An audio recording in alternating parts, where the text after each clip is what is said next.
Good morning, everyone. My name is Ray. I'm with Team S.T.E.A.M.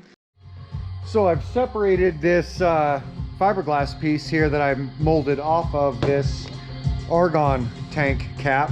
But now I've got what I wanted. See a tin foil inside? That's not hurting anything. And it's gonna have the handles and the spout.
All right, now got it all sanded down, evened out, blown off. Now we're ready. Get right in here and start doing some body work. And I'm basically going to end up coating this entire thing with body work in multiple sessions, starting from the top down, so I'm not dripping on stuff I've already finished. And get all that, get it all done and get it in primer today. I also have the 4 doors to do as well. I'm gonna get all those in wet sanding primer today.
So now this guy is pretty much ready for wet sanding primer.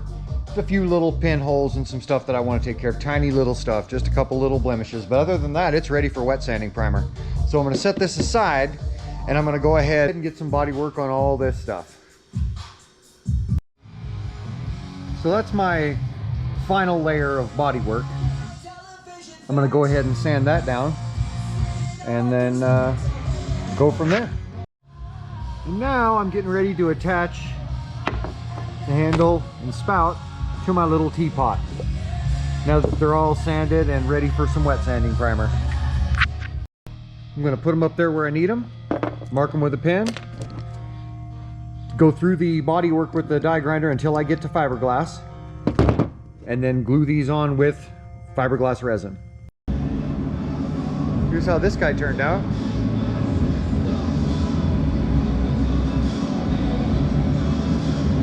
You can put it in primer too.